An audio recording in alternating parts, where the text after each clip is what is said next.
le merveilleux jour de grâce qui nous a été accordé. Il nous est toujours donné l'occasion de nous réunir, d'être ensemble, de la parole, de la grâce. Que Dieu nous fasse ainsi la grâce de vérité ce que nous avons chanté. Le Seigneur s'efforce aujourd'hui de nous inviter à sortir, à quitter tout ce que nous avons peut-être évité de nous. Je ne dis pas oya malamu ya solo eleki biso na nzela batata na biso me maye oyo epesa biso na batata na biso oyo ezalaki ya mabe na nzela ya coutume ya batradition na biso tolingi kolima na nyonso wana totika yango nsima na biso tolingi kotala epai ya oyo ya solosolo akoki kotelemisa biso komema biso kuna esika wapi totala su pelepele na biso te tolenge toyembi ndenge mwasi ya Lot asalaki biso tobongola miso na biso kotala ngambu na ye epai na ye nzembe na solo eleki nyonso tokoki kokende liboso lobi na pokwa tokai liba kitoko ezalaki awa bo bazalaki bamonaki yango toyebe te biso baso tolekisa ngonga malamu esika oko kolo malamu toyebi te ngonga boni lisusu ngonga boni tokosala lisusu me toyebi eloko moko tozala na makoki epesi biso ngolu na nzela Yesu nzambe na biso ya kotikala elongo na ye toyoka biyokela te tokokoloba ndenge wana totala makambo ya pamba te lokola tokaki lobi na pokwa me kasi totikala kokamama na liloba asala biso ngolu na ye liboso ete toloba ete nkolo na biso oyo alongo biso na nyonso ya mabe oyo asombi biso totanga likomi moko ekomi na Hébreu chapitre 10 uta verset 19 na ye awa Polo akoloba bato ya ntango na ye liloba moko wana akoloba mpe liloba moko wana elobaki na nzela Polo yango nde koloba su biso awa Hébreu 10 verset 19 kozala ne tinge ya solosolo koleka na nzela na makila na Yesu Kristu verset 20 elobi nzela oyo efongoli biso nzela oyo nkolo Yesu afongoli biso na nzela na voile ya nzoto na ye toyeba ete toyai na souverain sacrificateur moko oyo atieli biso na ndako ya Nzambe tobelema pelepele na ye na motema moko mobimba na kondima mobimba nsima ya biso kolongwa na makambo nyonso mabe tozalaki nango na mayo ya mabe tozalaki nango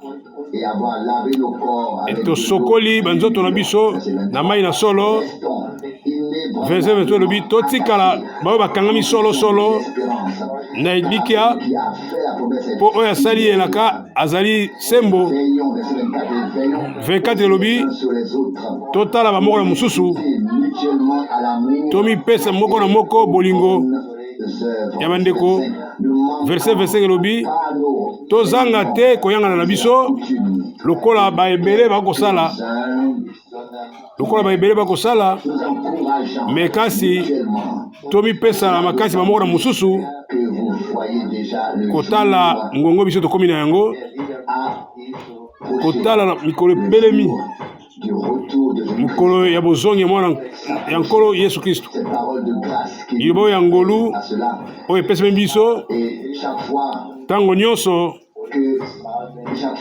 ntango nyonso tokosepela mpe tokozongela makomi oyo tokomona kaka maloba moko ya kopesa esengo oyo kopesa kimia liloba oyo ya malamu liba oyo ekogangela biso kopamela biso lokola tolobaki yango deja ndeko Polo akoloba bato ya ntango na ye be molimo moko wana ekoloba mpe na biso sikawa ekoloba biso ete verset 19 tozala na esengo ya solo ya kondima ete tokoleka na nzela oyo efongoli makila ya Yesu Kristu biso yango epai na ye nde tozwi esengo oyo ezali nini mpo na biso Nzambe asala biso ngolu mpe alobi na verset 20 oyo ezali nzela ya sika oyo ye afongoli biso na nzela na nzoto na ye oyo epasukaki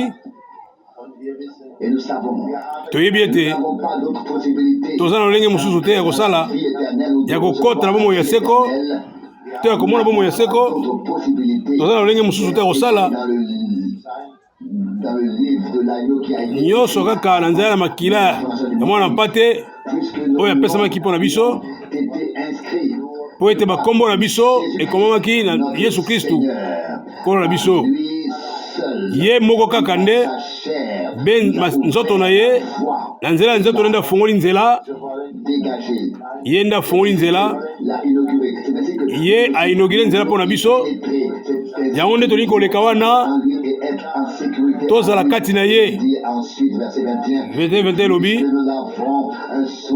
tozali na souverain sacrificateur be moko 22 lobi tobelema na motema mobimba na kondima nyonso ntango tolongoli na mabe nyonso makambo ya mabe nyonso tolongoli yango ete tosokoli banzoto na biso na mai ya solo mpe abengi biso alobi verset 23 totikala ya kokangama ngwi mpo oyo asali biso elaka azali solo mpe akokokisa toloba yango bato mosusu pene na biso bakokima epai na epai bakotambola bakoloba na bango bakoteya bango biso toyebi ete oyo elobeli na biso na nzela liloba oyo molimo ya Nzambe ayebisi biso na nzela liloba yango nde ekokokisama yango kaka nde ekosalema ekotikala te ezela ntango mosusu lokola bato balobaka ete ekozela ekowumela me kasi biso toyebi ete ntango ezali pene Nkolo akosala nyonso wana akokokisa nyonso wana oyo nyonso ye alakaki yango biso totelema be ngwi koningana te na likambo biso na bondimo biso tondima na lolenge oyo totia elikia na biso liloba na ye nde kuna na kati na liloba na ye nde alakisi biso makambo akolekisa biso awa ndeko Polo akoloba akopesa biso conseil akopesa biso courage verset 24 alobi totala na bamoko na mosusu mpo na kotinda moko na mosusu na kolingo mpe misala malamu verset 25 kozanga na mayangani na biso te lokola ekomi momesa na basusu me kopesanaka makanisi bamoko na mosusu ntango tokomona mikolo ekokoma oyo ezali invitation moko esengeli eloko moko esengeli kosimba mitema na biso esemba mitema na biso banso ezala momesano te lokola Polo akoloba awa bazwi momesano ya kozanga mayangani mpe kosangana na bango eloko mosusu ekomi na motuya ekomi ya motuya koleka boyangani ekozala bongo te mpo na biso yo na ngai lokola ye alobi ete tomoni ete boye encore ekomi pene. Boye encore ekomi pene. Nete sengeli biso sangana kokoma eloko moko. Piste tokobelema pene pe tokoma eloko moko. Pe akoya be na bao bazo kozela ye. Bao bakozela boye na ye. Ndenge toyoki ye kolobao mercredi. Nzamba asala biso ngolu ete ya biso koumela kozela boye na ye. Ekotika pamba te boya totelema sika pe tokumisa ye pe totonda yo elongo nkolo totondi yo pe tokumisi yo to na ntango opesi biso ntango ya ntongo opesi biso liloba mpo liloba na yo liloba kopesa biso mokolo na mokolo yo oyebi ete tokoki te tobongi te tozali bato tobelemi ata pene te me kasi yo uta lola oza na posa na biso bato yo moko keli bato oyo yo moko sombi mpo na mokolo boye zongi na yo yango esengeli totondo mpe tokumisa yo yango lukumu matondi masanjoli ezonga mboka yo mpo na babiso banso mpo na kati na peuple na libota na yo totondi yo botondi po ete na nzela na yo na nzela ya liwa na yo na nzela ya kufa na yo nde biso tokokota na nzela ya sika yo osongoli okumisama osanjela mpo na yango mpo oyo ofongoli biso nzela oyo kumisama sanjela na ntongo na sika nyonso mpo na lukumu na kombo na yo amen amen tovanda kimia ezala na biso kimia oyo eleki mayele nyonso ya bato oyo ekokende mosika na bososoli na biso oyo biso tokoki kutu koyeba ndenge yango te yango liboso ete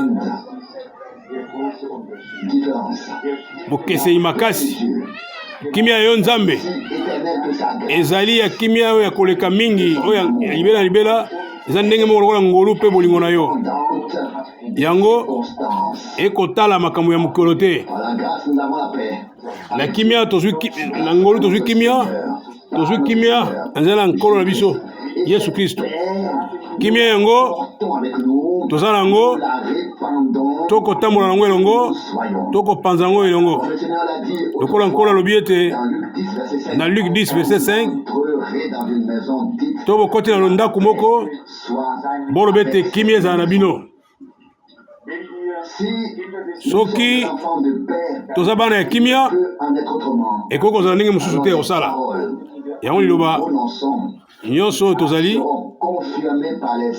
nyonso ya biso ekokisama na misala maloba nyonso ekokisama na mosala toloba kaka na monoko pamba te ete kimia ezali ete toza na kimia kasi tosalela yango na misala ekomonisama misala na biso ekoloba koganga koleka ata maloba na biso yango tokoki kondima te maloba na biso me oyo tokomona nde yango tokondima na misala na biso na yango nzambe akotambwisa biso na nzela ya kimia na nzela ya molimo santo na ye ata soki makambo eleki biso koleka bososoli na biso tokotikala kaka na kimia nyonso epai na nzambe mpe kimia na ye ekotikala kaka na ntango nyonso toza na tondimami ete na liloba oyo toyoki tozali ntango nyonso na kondima likambo oyo nzambe apesi biso liloba na ye nyonso tokamata likambo oyo na motema oyo tokoyoka toyeba oyo tokoyoka toyoka yango tondima yango na katikati ya motema na biso tokota bozindo ya likambo oyo elobami na biso totala soki penza ekokani na bomoi na biso eske ekokani penza na posa na biso motema ezali eloko moko na koloba na bino na pasi na motema des personnes qui disaient bato ebele à la réunion, bakoloba ete aller à la réunion et bien bakoloba nakende kosala nini na kosangana nakende kosala nini na lisanga naza na bible na ngai naza na makomi na biblia na mateya nyonso lorsque je vais navanda nanga na ndako au service divin. nakende kuna kosala nini Qui sont ces gens? bato wana baza banani Ils transgressent bato wana bakobuka mobeko na nzambe bakobuka liloba ya nzambe ils se placent au bakomitia likolo na liloba ya nzambe ils ne peuvent pas se soumettre. bakolika te komisokisa na liloba Servir Dieu. liboso na nzambe Ce n'est pas Dieu. baye kosalela nzambe te Croyez-moi. boyoka yango malamu Pourtant, écrit ici que ekomami awa ete nous ne pas manquer. biso tozanga te na mayangani na biso Et cela d'autant plus wana lokola tokoyeba voyons s'approcher. tokomona mokolo ya bozongi na nzambe ekokoma pene ekolo ekokoma pene Cette parole ne nous est liloba oyo adressée à ce moment. ezali mpo na biso te En ce temps eske eza mpo na biso te liloba oyo que nous pouvons attendre liboso oyo ntango tokozela boye na nkolo à son retour à tout moment.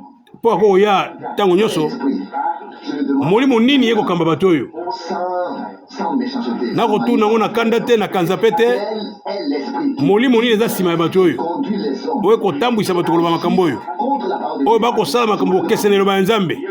Ici, l'esprit de Dieu nous fait awa molimo na nzambe koloba na biso faire oyo tosengi tosala agir ya kosala makambo na motema na biso mobimba consciemment contre la parole. ete bato bakosala makambo kokesana liloba ya nzambe Alors, il peut chercher 1000 excuses. ata baluki baeskize kama Ne le justifieront pas. bakozwa ndenge ya kojustifie yango te Dieu reste la liloba ya nzambe etika liloba ya nzambe obligatoire pour ezali obligatoire mpo na mutu nyonso tous ceux qui veulent se mpo na mutu nyonso Il n'y a pas de porte dérobée. eza na esika moko te porte moko ekenomi ezali boye nyonso Il n'y a rien. ezali eloko moko te Et nous devons nous y plier. biso esengi tomikitisa Plutôt, je tomisokisa n'avais pas l'intention, il a été vu. ezalaki posa na ngai te metangami Il y a dans le verset suivant. verset elandi elobi Verset suivant.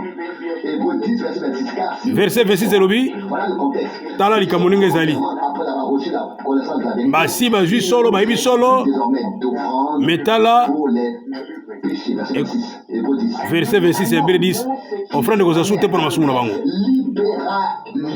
bato oyo Libérément la parole de la bakotika liloba ya nzambe mpe na pete commandement de Dieu. bakotika liloba ya nzambe na bopete mpe komandema ya nzambe na bopete Exactement. Ce que Dieu a dit, batiki oyo nzambe alobi un tel homme moto ya boye trouve sur une voie aza na nzela mabe dangereuse. nzela mabe koleka La parole d'Hébreux 6, liba oyo ekutani liloba ya hebreu 6 mpe koloba makambo kaka moko oyo la connaissons tous. biso nyonso toyebi hebreu 6 malamu Ce qui est écrit ici à partir du verset 1, uta verse na ye ya yambo savoir que nous ya koyeba ete devons nous éloigner des Tony, fondements initiaux kozala mosika et progressifs na liloba oyo ya kristo atikelaki biso na doctrine oyo ya kristo na malako ya kristo à Dieu. biso toza na bozotima tondi epai na nkolo Une responsabilité. awa elobi ete C'est merveilleux d'être conduit ezali malamu mingi kozala konduit na molimo na nzambe parole et dans na kati na liloba mpe na kati na kolinga nzambe de merveilleux. ezali esengo mingi Ce qui est écrit awa oyo ekomami awa na verset 4 éloigne des fondements elobi initiaux de la boyo bakokima mosika na malakisi ya ebandeli la perfection. bakokele ngamba na kobunga Regardez au verset 4, il est écrit, verset 4 elobi car il est impossible ezali ekoki te ekokani te ezali impossible une fois boyo basi bandimaki deja qui ont basi bayokaki posa malamu eloba ya nzambe participé au bazwi esprit molimo na nzambe et qui ont goûté à la parole délicieuse, bazwi gu malamu ya eloba ya nzambe puissance du monde mpe bapuissance ya makambo oyo ekoya na nsima et qui sont ensuite tombés. boyo nsima bakwei Renouvelle encore mpo te batelema lisusu ekoka te batelema lisusu une fois pour la repentance. bakoki kotelema su te mpo na kotubela Il est impossible qu'ils vivent. ezali impossible twana batelema lisusu Parole très sérieuse. likambo ezali ya sikisiki Mentionnée ici, l'illumination, aya kola alobi mpo na bato oyo wana d'avoir été rendu participant bakomaki na liloba na nzambe bayebaki liloba na nzambe malamu et aux forces et aux puissances mpe de la vérité bakotaki mpe na puissance ya nzambe sont énumérées. me nsima awa makambo mitano elokobami awa Nous, à notre biloko mitano elobami awa soki ezali na bomoi na biso te pris part et que nous nous en détournons toki yo ke pembeni na yango alors il n'y a pas de retour possible. wana retour ezali lisu te mpo na yo esika na yo kozonga susi ema ezali te Et il s'agit ici de la parole. ezali mpo na liloba ya nzambe La parole de Dieu liloba ya nzambe ezali malamu ezali pe kimia soki nkolo adie lisusu mpe na biso alobi maloba oyo ekoleka biso ntina motema na katikati ya motema oyo ekoningisa biso ekosimba biso mpenza na lolenge moko mpe liloba nzambe nyonso na ntango oyo ekosimba biso mutu moko oyo akomitia likolo ya liloba akozala ntango nyonso kojijaka baninga ajijaka baninga amitia mosala kojije baninga mpo te ye moko amitiki te liloba ejije ye nzambe asala biso ngolu na lolenge ete na nzela ya ngolu na ye na nzela ya lisungi na ye tomona malamu liloba na ye mpe tososo liloba na ye ete tozala bato oyo na kondima ya solo na kati na liloba Hébreux 10 elobi abi alliance ya sika boyokani ya sika mpe nzela ya sika oyo nzela ya solo efongoli biso Hébreux 10 26 bato oyo bakomi ya sika bato botami ya sika bango nde bakotambola nzela ya malamu ya sika bato oyo bakoti kati na Kristo bakoti na makambo ya solo ya Nzambe bamoni makambo ya Nzambe oyo bakoti na nzela ya sika bato oyo babotami ya sika bato oyo wana nde bakotambola bana makoki kotambola na nzela ya Nzambe wana ata mutu na liboma akobosana te ata mutu ya pete akokota kaka nkolo akopesa biso makasi po ete nyonso akosenga mpo na biso ekokisama na nzela ya Kristo na nzela ya nguya liloba nini oyo ya ngolu ma kitoko mingi boye boni liloba ya malamu boye maloba eza ya bozindo mingi eza na hésitation makasi makambo oyo esengeli tozonga na motema na biso esengo oyo liloba oyo ekokokisama oyo azwaki makambo amonaki pole akotaki na molimo santu amoni liloba ya Nzambe oyo kitoko amoni nguya ya Nzambe makambo ekoya nsima moto ya boye soki akwei abwaki liloba alongwe liloba moto ya boye atamboli mosika na Nzambe azwi mayele na bato na motindo ete lokola ekomami awa totambolemi na molimo ya Nzambe na molimo na Nzambe totamboli na yango botamboli ya molimo mpe botamboli na ndenge ya liloba Nzambe lisusu makomi misusu na Biblia oyo ekotalisa bolamu ya nguya ya liloba tobanda na chapitre 13 ya mokanda ya Matayo Matthieu 13 verset 18 Matthieu 13 verset 18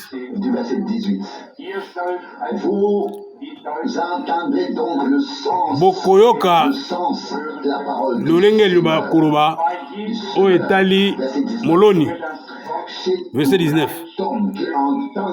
mutu nyonso akoyoka liloba Nzambe mpe akososola yango te mutu na mayele akoya mayele mabe akoya akozwa yango akolongola motema na ye mutu wana esika na ye mbuma semence ekwei na mabele na balabala mpe nkolo akotia liloba esika na mboto liloba ya Nzambe ezali mboto ekokweya mpo na lite ya ndeko Branham oyo tokomaki titre yango ezalaki liloba na Nzambe ezali momboto oyo na ebandeli momboto na momboto ekobotama kokoka na semence na origine na ye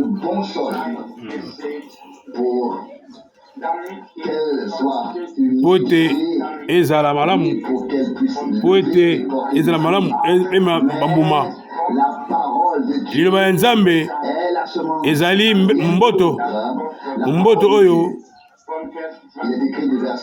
ekomami na verset 20 ete esika oyo baloni ye na esika ya mabanga,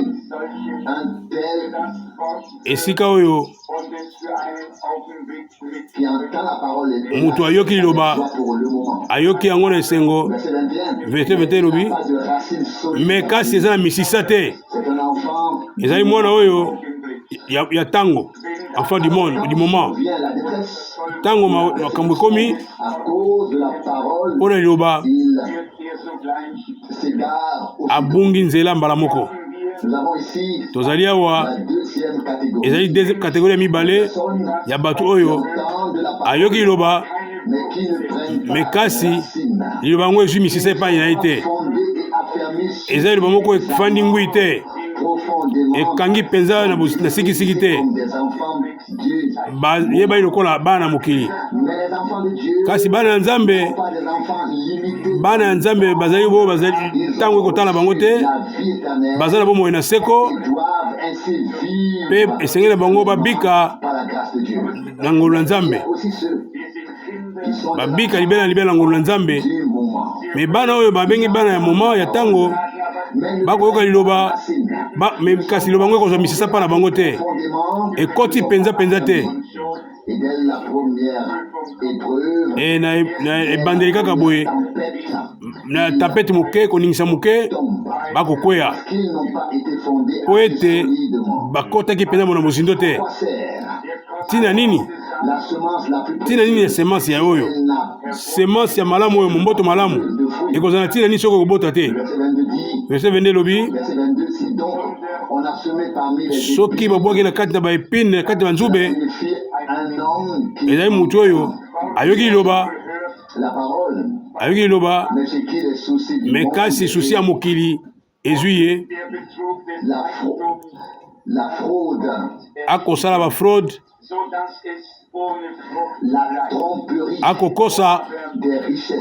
akokosa nyonso wana ekokwesa liloba, ekobungisa liloba. Verset 23 lobi me kasi esika balonaki na mabele malamu, mutu ayoki liloba pe andimi liloba oyo akobota mimboto na mboto, akobota mokama na mokama, akobota 30 fois 100 fois. Tomoni yango ete lolenge bato misatu oyo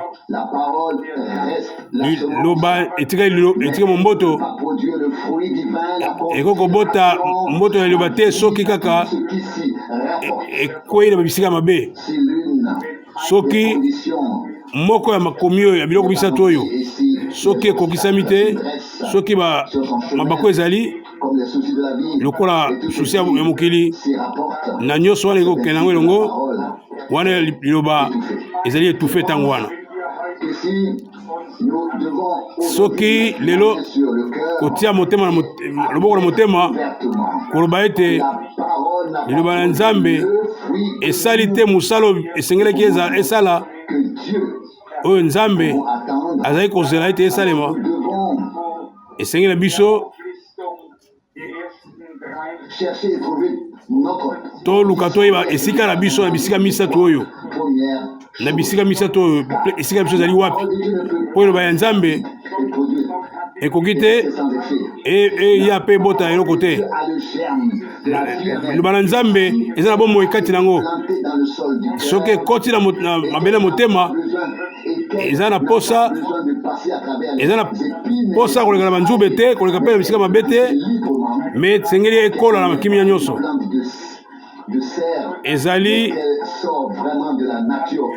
Ezali mboto ya kimia efengeli ebima na ndenge malamu, ifo ebota mwa malamu.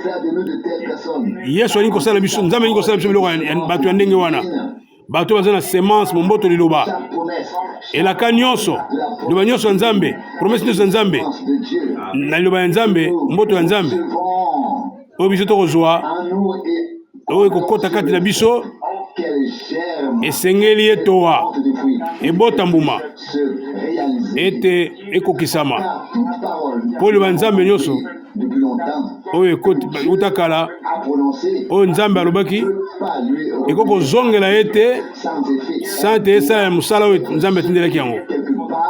Esengeli yango ebota etowa, esengeli ekokisama liloba nyonso ya nzambe oyo nyonso elaka ya nzambe elingi kondimama na kati na nzambe, ezali solo kati na yango. Liloba nyonso oyo nyonso olobemi na losambo esengeli ekoma na losambo bosolo moko na losambo. Po te mboto ezali nsima ya mboto mbuma ebimi, ntango eye oyo tokolongwa na nyonso wana na biloko misatu wana, tokolongwa na bastade misatu wana mpe totikala na lolenge bonzambe oyo esika loba ya nzambe na molimo ya nzambe ekomisala na kimia nyonso na bomoi na yo mpe bomoi na ngai. Ezala kaka awa te kaka na monoko na biso pamba te, esengeli ebota na kati na motema na biso nde ebota mbuma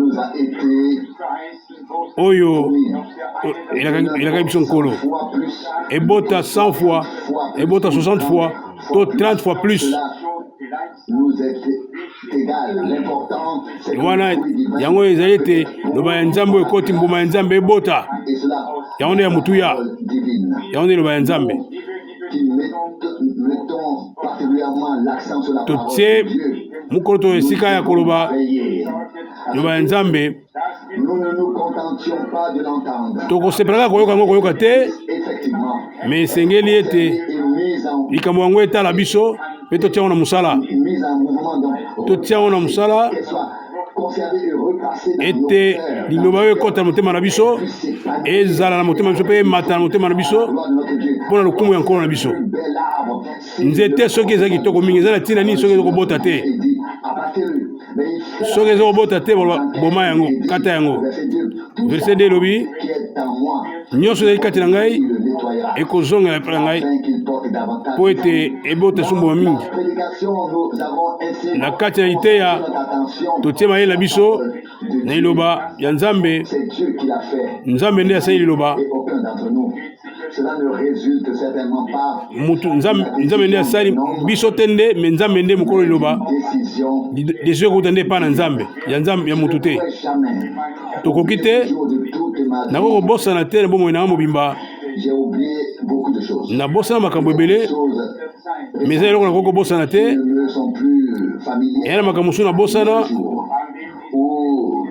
me kasi mokolo oyo mongongo oyebisaki ngai, mongongo ya nkolo oyebisaki ngai ete nakotinda bipai nyonso na bamboka mosusu kodia liloba, nakobosana yango ata moke te. Wana ezali ordre oyo nzambe apesi ngai, wana nini nakangami mosala nzambe apesi ngai.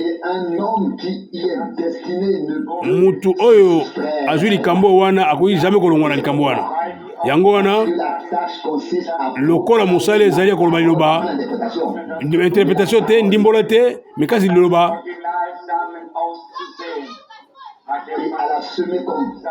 mpe ya kolona yango lokola momboto ebandeli ete nyonso ekota na kati, nzambe asali ete ezala ndenge wana.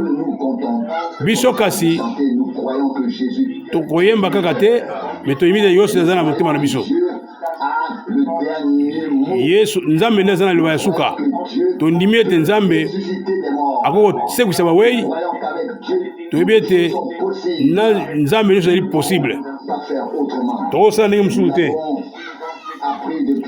Toyoka yango uta kala na nzela nzambe, mpe toyebi ete na kolanda liloba oyo na mokanda ya bahebre,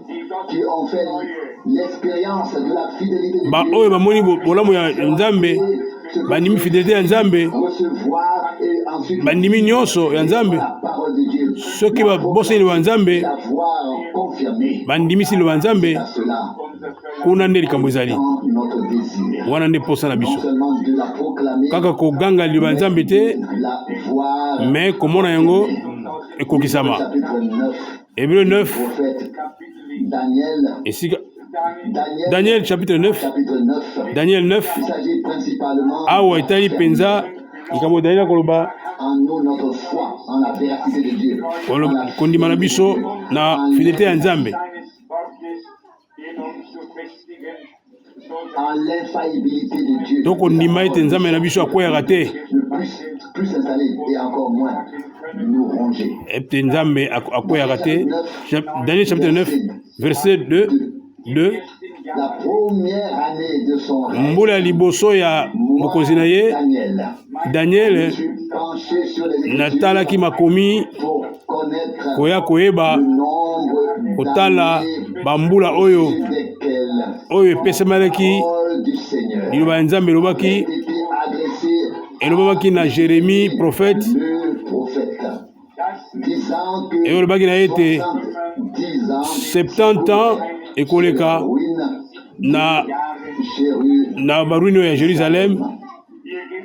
C'est principalement de cela qu'il s'agit. Etali mpena wana nde etali likambo oyo Un prophète, yango prophète monene oyo Daniel, prophète monene oyo Daniel lorsque 68, ntango amonaki 68 ans ekoki, lorsque 68 ans, ntango amonaki 68 ans eleki, il a porté son attention sur la parole akebi azwi liloba, akebi na liloba du Seigneur, avait prononcé au alobi makambo oyo Nzambe alobaki na nzela ya Jérémie.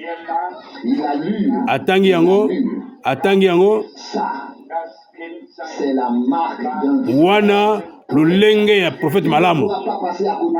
akokoleka pembeni te na oyo Nzambe akomaki, Nzambe alobaki On dit avant ba oyo baprofete oyo ya liboso oyo balobaki akokoleka yango te, prendre en considération akoki kozwa en considération liloba nyonso oyo Nzambe apronosaki alobaki mpo aza na ndima ete oyo ya koloba est en accord ezali solo na Nzambe, et la parole. solo na Nzambe mpe solo na liloba ya Nzambe. Les personnes qui se contentent de dire Bato oyo basepelaka, et l'esprit me bato oyo balobaka Nzambe apesi ngai boye, Nzambe asali ngai boye, mais ils ne peuvent pas. baloba makambo ebelebe na kombo na Nzambe, me bakoki kozwa maboko te batia na tolo mpo na kombo na Nzambe. Quel est l'esprit qui pousse Tala esprit nini ekotinda mutu jusqu'à ce que aloba, l'homme de Dieu puisse poser son doigt esprit nini ekotinda mutu tia loboko ne likolo ya liloba ici aloba ete et ainsi cela maintenant. yango wana nde ekokisami. Beaucoup sont poussés. Mingi bazali kopusama, Tendre est même conduit mingi bakoloba tozali conduit de par l'esprit ya Nzambe, l'esprit de Dieu me kasi molimo na Nzambe toujours seulement dans la parole de Dieu. etikala kaka na liloba. Nous l'avons vu en Tomonaki yango, avec les 400 tomonaki yango nzela ba 400 prophètes oyo wana balobaki Dakar. liboso na Kab, Et ils ont prophétisé d'une manière balobaki unanime que na lolenge moko koyokana ete tout était en accord. bango nyonso bayokanaki ete, Puis l'un d'eux, Josaphat, dit, n'y a-t-il pas kasi moko na bango alobi awa mosusu azali te. verset 7. Et ce seul Verset baki s'est souvenu moko kaka prophète moko nde akaki kozwa la bouche d'Élie nde yaki kokanisama ye Nzambe alobaki na monoko na Eliya na lolenge moko, comment parler en accord avec la parole alobi likambo ekokani eloba prononcée avant lui oyo elobaki liboso na ye à travers la bouche d'Élie. na nzela ya Eliya. C'était ezalaki concordance. eloko kokokana solo Au chapitre 25, na chapitre 25 que le Seigneur avait annoncé par kuna l'intermédiaire de ce prophète nkolo alobaki na nzela ya Jérémie, durée du temps. alobaki oyo etali ntango. Verset 12 et puis, Jérémie 25 verset 12, où le temps était presque écoulé ntango emonaki ntango mpenza esili kosila pour Saint. nde Daniel akende kotanga makambo oyo. Jérémie 25, Jérémie 25 au verset 12, verset 12 elobami ete 25, verset 12. Mais quand les 70 ntango 70 ans ekoleka, j'exécuterai nakosala aussi contre le roi de nakosala Babylone. contre roi ya Babylone C'est ainsi que na yango le Seigneur, molimo ya Nzambe pour leur faute, mpo na bafoti na bango, pays des Chaldéens, bachaldéen et j'en ferai des ruines mpe nakosala mabe kuna pour l'éternité. mpo na libela na libela. 70 ans avaient Mpe 70 ans elekaki, tous lire comment sous yango ayaki kotanga de Dieu de l'époque, le bato na Nzambe ya kalakala oyo balobaki temps fixé par na Dieu. ntango oyo Nzambe apesaki. Nous ne pouvons rien faire biso toyei kosala eloko mosusu te biso qu'il faisait autrefois. kosala so eloko mosusu te kosala kaka oyo bango basalaki Les Saintes Écritures kaka kotanga makomi reconnaître quelle parole koyeba t'était donnée liloba nini epesamaki d'importance mpo na ntango historique koyeba bosolo nango na ndenge ya histoire afin de nous en mpo te inspirer et nous toyeba lolenge nini ya kosala ne pas se contenter d'en parler, mais kotala kaka kotala pamba te koloba kaka koloba te te ndeko promis de ce que Dieu a promis. kotala oyo nzambe alobi Lorsque notre Seigneur ntango nkolo na biso autrefois azalaki mokolo mosusu a référé à plusieurs ake kokanisa baprofete ya kala des prophètes maloba ya baprofete ya kala fait dans Luc na Luc chapitre 4 où à partir du verset 17 référé au prophète Ésaïe kuna azongeli prophète Esaïe ake kokanisa prophète Esaïe 61. 61 Vous pouvez tous le lire bokoki kotanga yango bino nyonso face. Ici, awa Luc chapitre 4, na Luc chapitre 4 verset 17. à partir du verset 17 ti 25 Matthieu, il a ensuite mpe na parlé Matthieu du prophète. ake koloba Matthieu, il a ensuite parlé du prophète Daniel. ake koloba mpo na ntina prophète Daniel Il est écrit dans Matthieu na Matthieu 24 elobami ete verset 15. verset 15 elobami ete Matthieu 24, Matthieu 24 24 15 Vous verrez ntango bokomona l'action de la désolation abomination ekoti du prophète Daniel oyo Daniel alobaki se tenir dans un lieu saint. ekoti na esika mosantu Les lecteurs prennent bayeba kotanga basosola te bakeba c'était ezalaki nini Seigneur a pris la nkolo parole na biso azwi liloba des prophètes. ya profete moko Les avait inspirés. inspire bango Par son esprit, ils avaient l'esprit na bango exprimé ce qui était contenu. oyo ezalaki na kati ya liloba wana Il a pris cette azwi likambo ezalaki na plan na ye mpe atangi yango donne ensuite l'avertissement. mpe apesi bokebi Les lecteurs prennent garde. baoyo bakotanga bakeba Le temps de l'accomplissement. mpo ete ntango ekokokisama nkolo alobi Serviteur arrive oyo ye alobaki soki ekokisami d'être attentif. bozala nde bato ya kokeba Qu'avons-nous lu totangaki nini l'Apocalypse? na apocalypse ya yambo Béni celui qui lit apambolama oyo akotanga mpe apambolama oyo akoyoka liloba ya lisakoli de ce livre et qui garde les oyo akotanga makomi ya biloko ya makomi ya mokanda oyo eza na bato oyo basalema na nzambe mpo na kotanga Mais ensuite, il y a ceux qui ne eza na bamosusu oyo bakososolaka te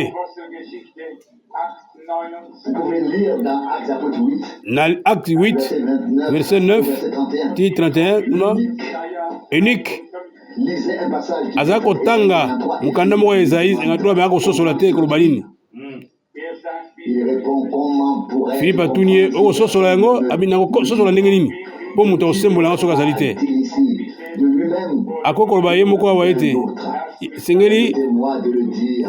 loba yango ngai moko awa Un prophète n'a pas profete moko te aloba mpo na ye moko tous les prophètes baprofete nyonso parler de la baza koloba kaka na nzela ya nzambe par le Saint-Esprit. ya kopusama na molimo santo Et nous pouvons biso mpe tokoloba accepter leur parole comme tokoki kondima likoma na bango lokola liloba ya nzambe citation parce que nous savons mpo toyebi c'est ete vrai. ezali solo Dans Actes na acte 15, verset 14, 15 verset 14 15 un homme de Dieu a de nouveau moto na nzambe moko vérifié et s'est référé à ce que azongeli le prophète avait dit. maye baprofete balobaki ya kalakala En fait, c'est ce qui a wana ezali oyo ezali elobamaki été dans les Saintes Écritures. oyo ekomaki na kati na makomi Nous mibandeli lisons ici tokotanga awa Actes apôtres 15, acte 15 verset 15. verset 15 Et les paroles des prophètes mpe maloba ya basakoli ekokokisama na yango pour moi, cela a une mpo na ngai signification likambo eza na sens monene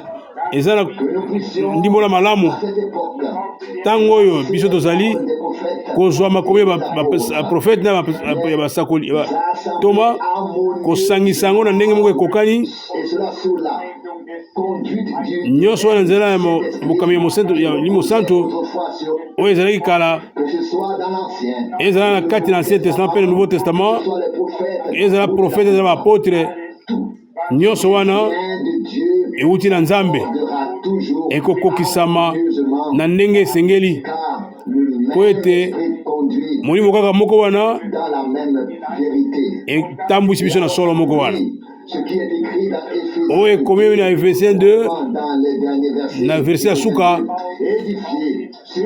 édifié na maloba ya bantoma mpe basakoli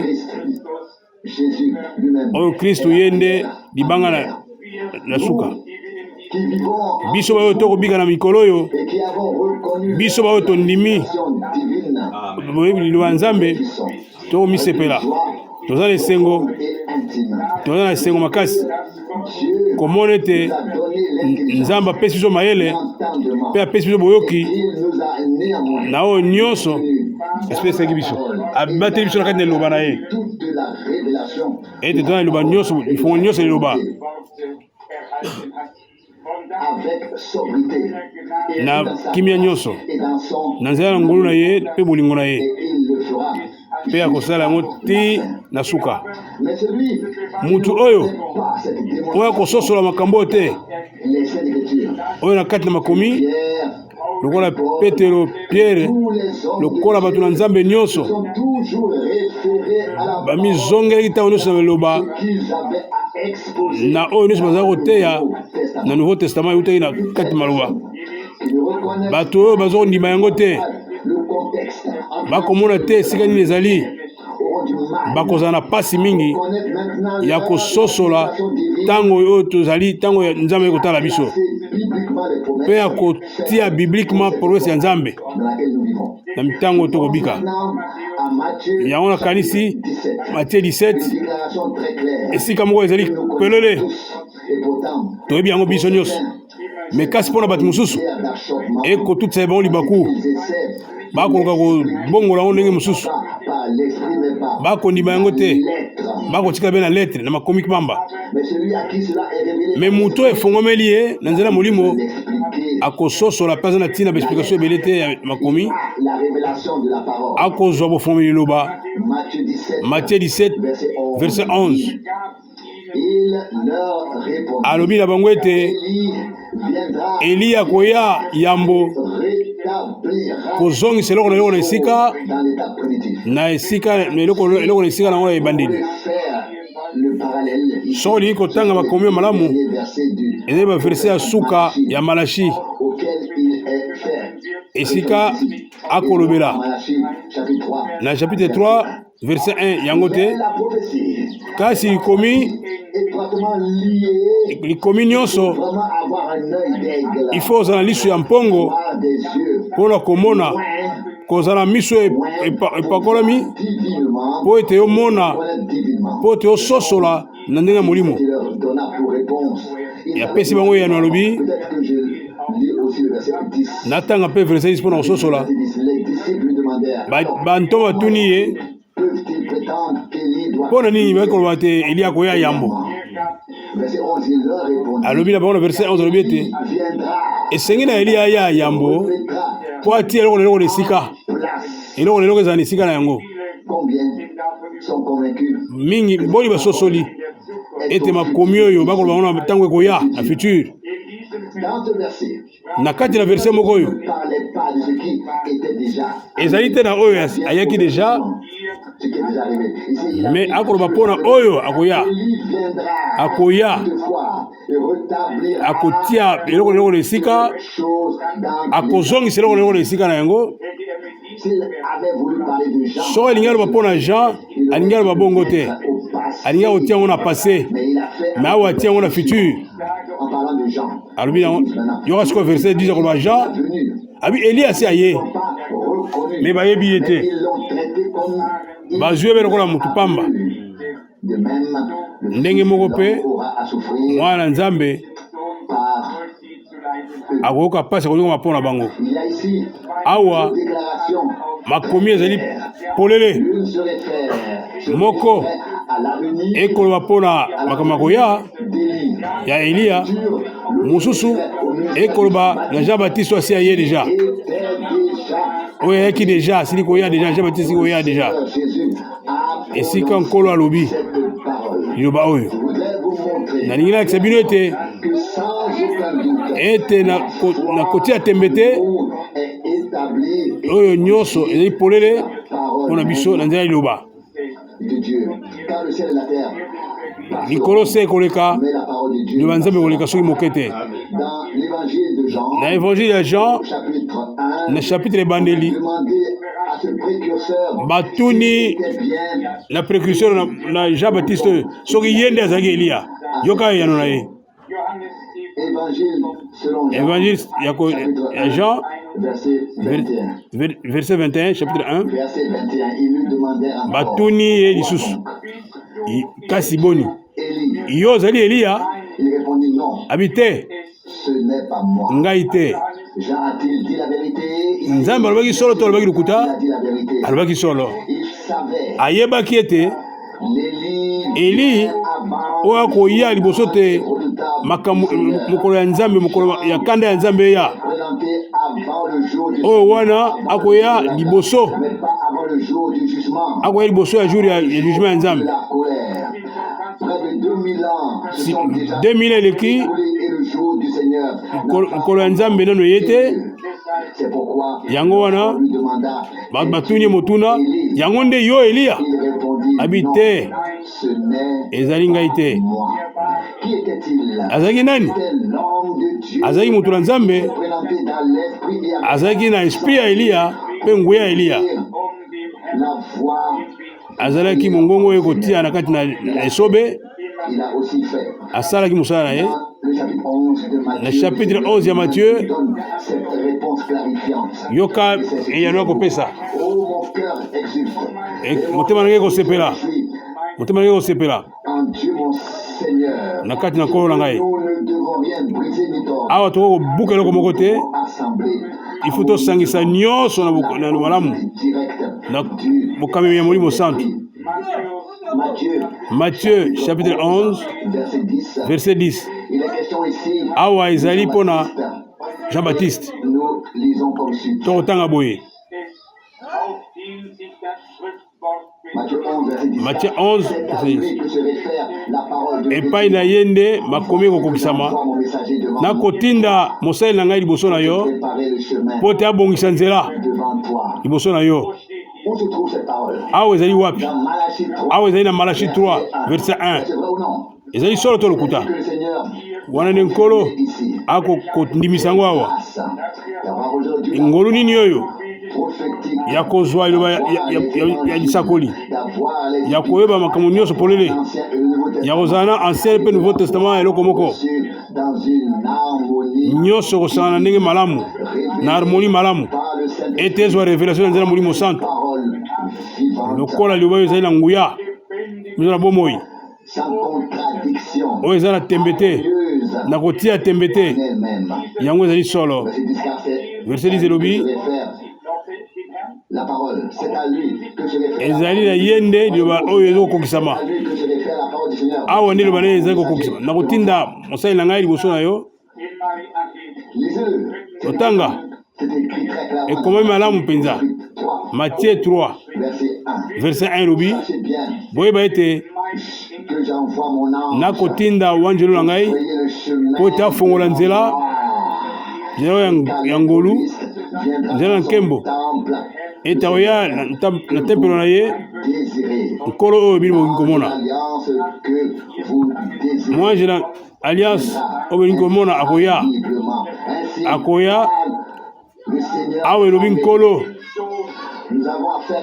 awa na oyo Nzambe akoloba, nkolo akoloba. Jean azalaki oyo akoye na yambo ya nkolo oyo aza kobongisa esika nzela melaka oyo te mosakoli akoya nani okokisa mi wana te. Kala baza kotia Eli azongisaki makambo nyonso. Eli atongoki hotel ya nkolo kokoka na 12 tribu ya Israel. Mpe nde nsima wana nde sacrifice etiamaki likolo na hotel. Esengeli oyo profete asala nini?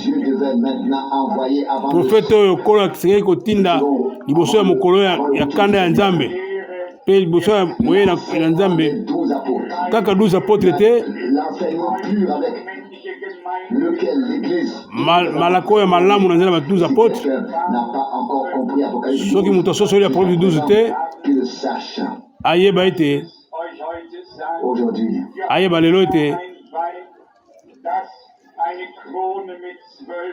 Jean vit une femme na Jean amoni mwasi moko azali na ba 12 étoiles l'église du nouveau église oyo ya Nouveau Testament par l'enseignement oyo ekamami na malakisi ba 12 apôtres quoi les 12 yango mpe 12 wana patriarches ba et 12 les patriarches apôtres sont encore mpe ba 12 apôtres sur les colonnes bakozongela lisusu lokola kolone na kati na losambo ya Nzambe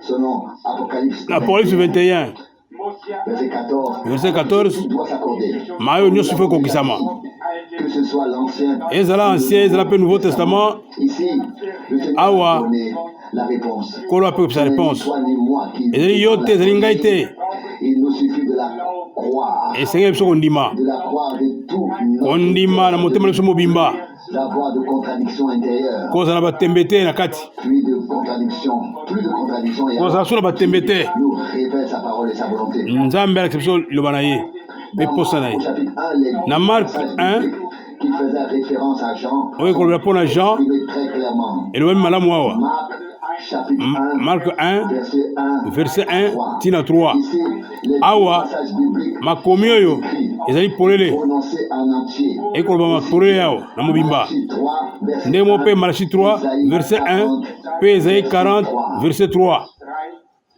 nyonso koloba na polele lire en silence tokotanga yango nyonso na kimia vous écoutez. ntango bokoyoka Nous avons ici le témoignage awa tona batémoignage matatoli le bato na nzambe de Jésus-Christ. ya kolo yesu kristo Ici, des hommes ont parlé awa bato balobaki sous la conduite, kozalaka na se na bokambemi ya molimo santo exposer ce qui était déjà batie makambo polele oyo ekokisami deja perspective, ce que komonisa makambo oyo esalemi deja accompli. Et c'est par grâce que mpe nazala na ngolu vivre en ces jours, nde tobiki mikolo oyo cela s'accomplit. oyo nyonso wana ekokokisama yali polele Sermon, yango petero na likomi na ye le plus clairement alobi yango masolosolo à cela comme cela, alobi sera yango encore produit plus tard, akomi yango su lelo de temps. ndenge osalema na ntango mosusu Acte 3, acte 3 verset 20 verset 21 verset 20 et 21. acte 3 20 21 Des temps de rafraîchissement. ntango oyo ya rafraîchissement ekoya na nzela nkolo nzambe akotindela yesu kristu Comme oin. oyo apakolemi Mais il faut que esengeli ete reçoive jusqu'au atikala bongo ti kino de tout. eloko nyonso kozonga na esika Dieu a annoncé par la oyo bouche nkolo alobaki yango na nzela basakoli na ye saint prophète depuis les temps. wuta ntango ya kala Pourquoi soulignons-nous mpo na nini tokotala likambo oyo mpo na nini tokotala likambo oyo l'insistance? mpe tokoloba ngo na kimia nyonso Nous sommes destinés awa parce qu'ils s'accomplissent ekokokisama na ntango biso tozali selon cette parole. na ndenge likomi elobi Pas revenir avant kristu yesu akozonga ntango nyonso kotiama na molongo soit soki nyonso etiami na molongo ce que Dieu a ordonné nyonso oyo nkolo alobaki bouche de ses oyo alobaki na nzela basakoli na ye anciens. basakoli na ye oyo alobaki kati na bango Beaucoup attendent le retour de Jésus-Christ. mingi bakozela boye na nkolo Ils ne reconnaissent pas me bakoyeba te à un plan. ete aza na plan moko Et ses serviteurs et ses prophètes. ete ana nzela moko alobaki na basakoli na ye baprofete na ye mpe Et bien sûr, nani na ye là aussi, on peut wana lisusu sortir les écritures de leur contexte. totala so makomi ndenge koloba À Hébreu 1, tozonga na hebreu ya yambo car il y est kuna nde elobi ete Dieu a parlé de divers ntango ya kala nzambe alobaki na ndenge ebele prophètes. na nzela basakoli kasi lelo Dans le Fils, oui, c'est vrai. alobi nzela mwana na ye Il n'a pas seulement parlé. na nzela mwana alobi kaka koloba pamba te me apesi ye yano Le Fils qui s'est apesi ye yano une église asombi losambo placée à établi dans cette église a placé la carte de l'Ossambo à Batunaye, des bergers, des a tia pasteur, a tia apôtre, remarquez-vous combien il est important Kotala boni boni, les saintes écritures ezali na tina kotanga makomi et centre.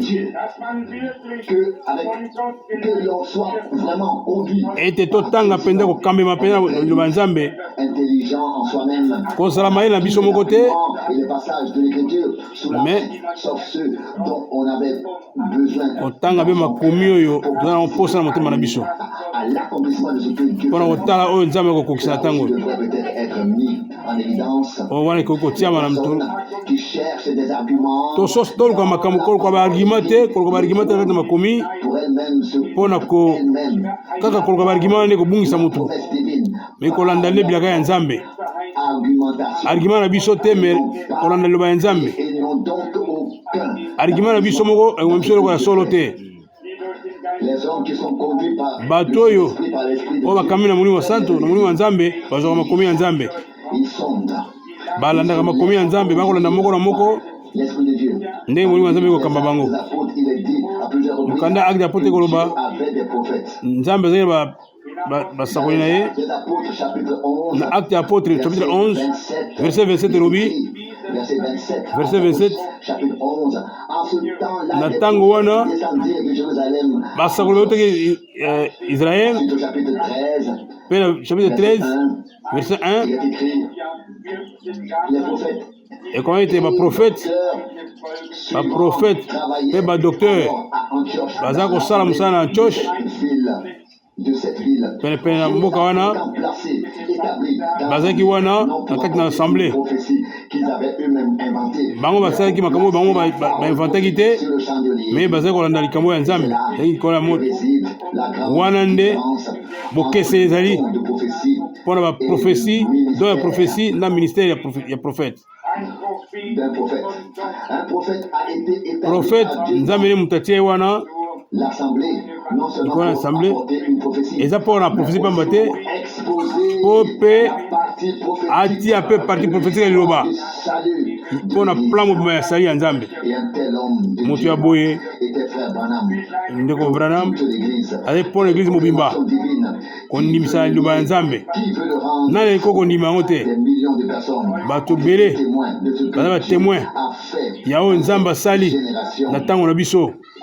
Mais de la même manière, Na ndenge moko mpe lokola dire en toute honnêteté esengi toloba ete que ces millions bato ebele temps du Seigneur, bayoki, ces milliers de bato personnes ebele bayoki ont suivi, balandi, qu'il y avait des pains, balandaki nkolo mpo mapa ezali kobakisama, des guéris, mpo ete bato kobika baza kobikisama. ils se Me kasi okomaki ndenge mosusu ne l'ont plus suivi. balandaki esu te. Combien ce sont Boni ceux qui disent aujourd'hui frère Branham était un homme baza koloba Branham aza be mutu, incomparable azali mutu moko incomparable ndenge moko ya bato mosusu te. dans les dernières Me kati na suka années, comme on l'entend de bandi koyoka évangéliste et donc de renommée bato mondiale ebele dans les dernières na mikolo ya simasima bambula ya suka comme avant. baza su lokola ndenge ezali na ebandeli te. Si depuis 1963, Soki banda 63 phase ya sika ebandaki, si les sceaux baso ebandaki kofungwama, si des choses makambo minene avaient été révélées, efungwamaki, si lui-même ye moko mpe surpris et avait dit dans une prédication, alobaki na makomi moko ete jusqu'à il y a quelques jours, je ne le savais pas moi-même. ti mikolo eleki naza koyeba yango te, me nakoyeba sika Pour lui, phase ya sika ebandi. pour lui, il y avait de l'inconnu. Mpo na ye mingi ezalaki ya koyebana te, Et tout. Il ne savait que ce que Dieu lui ye azali koyeba kaka oyo nzambe aza kotia kati na ye, révélait. oyo nzambe aza kofungola ye nde aza koyeba. Que dans Toza nango na kondima, nous toyebi ete n'ayons pas affaire à des gens na royaume ya nzambe qui savent tout, tokozala te na bato bayebi nyonso, qui savent mieux que des me bao bayebi ndambo, à des hommes de Dieu. bato oyo ya nzambe Qui présentent les oyo bakolakisa choses comme elles leur ont liloba nzambe ndenge elakisaki lino bango. nous qui avons vécu le Biso progrès baoyo spirituel, la tomonaki construction tomoni spirituelle. ndenge makambo ezosalema na molimo, Nous pouvons très bien comprendre tokoki ici kososola comment l'Esprit de Dieu lokola molimo na nzambe est guidé, ekotambwisa comment biso la vérité na kati na solo, est apparue de plus en mpe plus. solo ekomonisama. Qui sait aujourd'hui Nani ayebi lelo a fait un tout petit nombre, oyo bato moke kaka nde ce petit reste, bato moke kaka Dieu a choisi baoyo nzambe aponi pour se glorifier mpona encore komikumisa mpona komisanjola car pour Dieu, mpona nzambe importe que les hommes soient peu, bato bazala qu'ils soient moke nombreux. bazala mingi C'est ce que nous ya avons motu lu ya nzambe ezali oyo oyo totangaki encore dans les paroles de Dieu. oyo na kati ya loba nzambe. Le secours vient de notre Dieu. Ok. Psaume 121, C'est pour verset 2. Psaume 121 verset 2. Capable de faire beaucoup. Nzambe aza kapable kosala ya mingi na bato moke Et plus nous nous sommes azali petits, toza na esengo susu plus nous nous considérons ntango tokomiyoka moke ntango miyoka ntina te nous pouvons devenir utiles. ntango tomimoni toza na ntina te me epai na nzambe toza na ntina Un homme mutu convaincu que Dieu oyo amoni ete utilisé puissamment nzambe akokoutilize puissamment aujourd'hui, qu'il est absolument inapte awo mutu wana aza nde inapte un service à Dieu. akosalela nzambe mosala Seul un homme qui peut me mutu oyo akoloba ete grande conviction nakondima ete mon Dieu, nzambe na ngai utilisable. nazali mutu oyo okokoutilize te Tu ne peux pas du tout m'utiliser. okokoutilize te kana te nzambe nazali inapte nakoki te mutu oyo boye na sembo nyonso liboso ya nzambe D'être proche, d'être appelé. mutu wana nde nzambe akobenga Celui qui peut tout faire lui-même. mutu oyo akokosala nyonso ye moko oyo akokosala aza capable ye aza na moliste ya bato te aza na liste oyo nzambe akosalela te Établi par Dieu.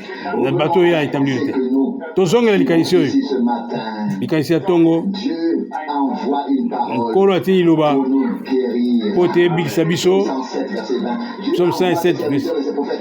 akotinda baprofete na ye mpe basakoli na ye La parole ne doit liloba ya pas se nzambe perdre dans le sable. Elle doit ekokotala kati na mabele te mais me ekokotala motema être étouffée ezala etufe te par les trois choses ezala mentionnées dans etofe te na biloko bisato totangaki wana que la parole ne soit pas étouffée. ezala etufe te Elle porte, me ebota mbuma sorte, liloba ebota mbuma na motindo ete confirme ce que Dieu a endimisa oyo nzambe alobaki ça. oyo nzambe alobaki kati na eloba na ye Et c'est ce que nous attendons yango tokozela en ces jours. yango tokozela mikolo Nous oyo n'attendons pas un nouveau message, tokozela message ya sika te un nouveau messager, tokozela message mosusu ya sika te interprétation, une nouvelle tokozela interprétation ya sika te Nous n'attendons qu'une chose. tokozela mpe eloko moko Dieu assemble ete nkolo asangisa nyonso déjà été donné nyonso oyo apesi biso deja intègre ete akotisa biso na programe na ye comme lokola corps.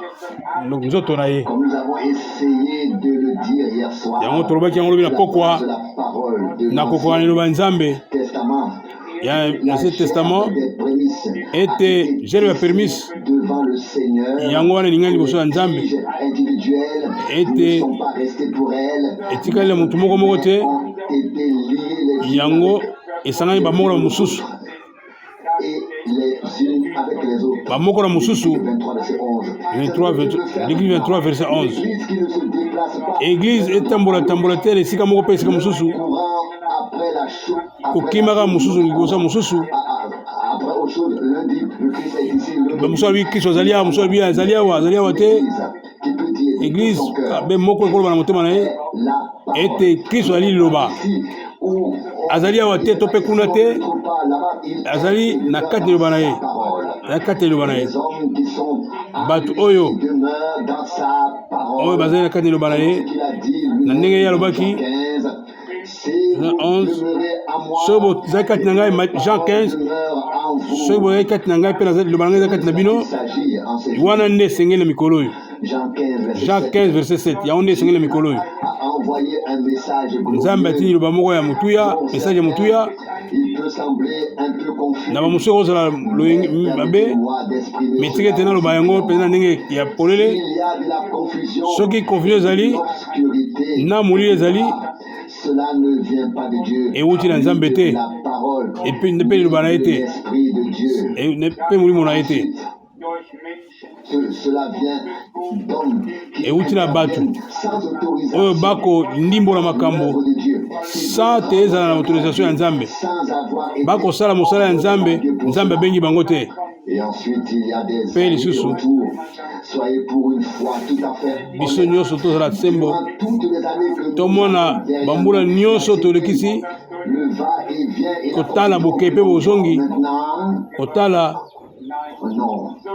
Tant que les gens Tango lisaient les prédications, bato bakotanga baprédication sondaient les saintes écritures, bakozongela makomi nous étions un seul tozalaki cœur moko motema et une moko seule âme. tozalaki ame moko L'Esprit de Dieu molimo ya nzambe ezalaki likolo na nous biso nous réjouissions du salut. mpo totambola mpona ntina lobiko na biso Nous étions reconnaissants tozalaki bato mo tozala kondima Puis, lorsque les interprétations me sont ntango kaka arrivées, bandimbolo ekotaki passées, makambo nini esalemi c'était un déchirement wana nde bokabwani solosolo bopasuki solosolo lokola tomona nanu te se terre. Tous sont convaincus. banyonso bayebi ete De même, malgré cet état, malgré ndenge wana tozali wana les uns contre les autres, bamosusu na bamosusu ils sont convaincus malgré tout d'avoir la foi. bato bakondima kaka te baza na kondima alors ke boyokani ezali te Ça se passe avec boye nde koleka malgré tout l'amour, Malgré et la bienveillance, bolingo nyonso c'est que Dieu fonctionne. ndenge akosala Matthieu 5, verset 10. Matthieu 5 verset isi koloba Pur verront Dieu. bato baza na motema peto nde bamona nzambe Dieu ne pourra pas passer à cause de nzambe kokoleka pembeni te cela. Et puis il y aura encore un certain nombre de mpe kozala lisusu na bapassage mosusu ya makomi mosusu oyo esengeli totanga pas faire ce qu'il veut faire. moto nyonso asala te oyo alingi kosala Non, laissez Dieu agir. totikela nzambe asala Non, laissez Dieu faire totikela nzambe asala ce qu'il veut faire. oyo alingi kosala Frère Branham n'a-t-il pas dit si clairement, ndeko Branham aza koloba ntango nyonso le ete temps viendra ntango ezali koya oyo atteindra sa pleine maturité. solo momboto ekokóma na bokoli Dieu ekokola malamu de faire de plus à partir tosala du blé. nini be mboto wana Reste du blé. mboto ekotika be mboto Il ne sera recueilli dans le grenier une gamme bakozwa ye na kitunga na suka au moment de la moisson. na ntango ya bobuki buki mbuma Il ramasse. eza biso te tokolokota Quand le moment sera venu, ntango yango ekoya l'ordre de Dieu. wana nde nzambe yatiki mobeko na ye Nous considérons soki totali notre Seigneur comme le nkolo na biso blé tombé en terre. lokola momboto ekwei na mabele Ce qu'il a dit toyebi oyo alobaki na Jean 12 dans Jean 12, verset 24, si Verset je ne 24, meurs pas, je reste ete seul. momboto soki ekwei na mabele ekufi te otikala moko me soki ekwei Beaucoup de fruits. ezindi na mabele ekobota mbuma ebele Nous sommes le fruit. tozali bambuma Il est le grain. ye nde mbuma moko wana Le champ. biso nde elanga Voyez-vous cela? ondimi yango ondimi yango Ce sont les parallèles. ezali makambo oyo ekokisami Dieu, nous sommes les fils et les filles de biso Dieu. ezali bana ya nzambe Lui le premier, nous les premiers. ye azali le premier biso mpe bale premier Les rois. ye azali roi biso mpe baroi Nous un peu les sacrificateurs. ye sacrificateur biso mpe basacrificateur Tout pour notre bien. ezali nyonso mpo na malamu na biso Que nous puissions devenir tout. mpo biso tokóma nyonso mpo na nzela na ye Toujours été du blé. Éternellement. mboto malamu etikala be mboto malamu bleu etikala be bleu Et nous n'avons pas à nous inquiéter. toza na ntango komiyokela mawa te Il sera introduit en temps voulu dans na le ntango grenier ekoki céleste. nde tokotiama na mboto Mais céleste Dieu, chaque na chose nzambe doit avoir son eloko heure. nyonso eza na ntango na yango Comme nous le voulons et quand nous le te lokola biso voulons. tolingi na ndenge biso tolingi me lokola ye moko alingi Mon heure n'est pas encore. ngonga na ngai eye nanu te Mais quand elle est ntango elle est là. ekoya Et c'est alors que nous le wana nde tokomona yango se transforme en vin. tokomona mai ekomi makila Se produisent à mpe la parole de likamwisili mpe bimi kobila Ça veut dire que Eli nous koloba avons gagné la foi à partir de totondi la parole kondima de Dieu. kati na liloba À nzambe l'époque de la première venue, na ntango na ye boyela liboso l'épouse avait déjà été préparée. mwana mwasi na ye ya libala azalaki deja kobongama Je suis venu na ye vous. mpo na bino L'ami de l'époux entend le cri de joie. moninga ya mobali na libala ayoki Et la mienne est maintenant ayoki esengo esengo wana ezali ya ngai tandis que je diminue. ete ye akola ngai nakita C'est l'époux. moninga L'amour de épouse l'époux, il se tient là. Épouse, Et entend elle est pour le cri l'épouse. de joie de l'épouse. aye nde akosala esengo ya mobali na libala Comment distinguer cela tolingi avec kokabola makambo wana kokesenisa yango na liloba ya nzambe les plus grands hommes de Dieu, ata bato minene ya nzambe les amis de Dieu. baninga ya nzambe Jésus lui-même l'a dit, vous n'êtes yesu akoloba boza so baservitere te mpo servitere asosolaka te me bokomi baninga na ngai je vous ai tout dit. nayebisi bino nyonso Dieu le Seigneur appela Abraham son kolo ami abengi abrahamu et lui moninga na ngai révéla tout. Bien sûr, il était prophète. azali profete solo Ami de Dieu. me azali so moninga na nzambe Que nous pourrions devenir toutes choses. biso baso tozala nyonso Des filles de Dieu. tozala bana na nzambe tozala bana basi na nzambe bana mibali na nzambe De sacrificateurs. tozala basacrificateur Qui avancent, bato bakobelema na nzambe qui vont de l'avant avec Dieu. Je toke liboso na nzambe ndako bango lisusu mpona kosukisa comme le rappelle, cela peut aussi. nali kozongela yango lokola mpo ezongela Puissions-nous être retirés des trois situations. tolongwa na bisika misato oyo Matthieu 13 elobi La parole de Dieu a été semée. loba ya nzambe Ne peut pas sortir. ekoti ya bisika oyo tokoki kobima te me tobima Ne peut pas s'épanouir. esika oyo ekoki kobima te ekoki kobima te ekoki kosekonfirme te Que Dieu nous fasse la grâce nzambe asala biso ngolu de retirer tolongwa na bisika wana tolongwa na bisika wana misato sa parole de manière vraiment tozoloba ne na ndenge esengeli la recevoir de manière belle sous na le soleil de la ekota na mabele malamu pure, na motema malamu une semence ezala mbuma malamu ya nzambe la pluie esika wapi Dieu, mbula ya nzambe Saint-Esprit, molimo na nzambe alors tomber ekoki kokwea vivre la po esala te mbuma wana kati na biso ebima suite à maturité, liloba ekola kati na biso mbuma liloba ekola kona maturité confirmation. mpe ndimisama Nous voyons les mpe dernières tomona s'accomplir. makambo oyo ya suka kokokisama Est fidèle. nkolo azali sembo Il a promis alakaki mpe akosala Alléluia. haleluya À son nom merveilleux na nkombo na ya et lukumu glorieux. mpe ya lukumu Puissions-nous réussir aujourd'hui sengeli na biso kotuna lelo un chemin tozwa nzela solo de broussailles tolongwa na nyonso ya mabe à travers tout ce qui tolanda nzela moko na oyo nyonso epeshaki biso tolanda ye une croissance tokola que Dieu voudrait que nous na ayons. tokola na lolenge ye alingi tokola Puissions, d'une manière ou d'une autre, na molenge moko de Dieu, nous na lisungi na nzambe lever librement les yeux tokolisa tobongola biso na biso likolo et savoir toyeba ete celui qui nous a parlé, nkolo oyo alobi na biso la parole ye nde alelobelwa kati na biso sera avec nous. akozala ntango nyonso na biso Puissions mettre de côté, totia pembeni étouffer la parole. nyonso okoki koetufe liloba Car présent, ti sika soyez honnêtes. tozala Nous solo avons reçu la parole, n'est-ce pas? toloba malamu Mais de la même manière, nous devons admettre tondima ete encore pu se déployer. nanu tokomi na esika yango wana te J'espère que cet après-midi, sika wa boye exposé koloba ndenge nini ekoki kokola notre Seigneur est fidèle. nzambe na biso azali sembo Que nous voulons maintenant offrir de tout na ye nde tolingi kopesa ye motema na biso mobimba matondi na kombo na yesu kristu Amen.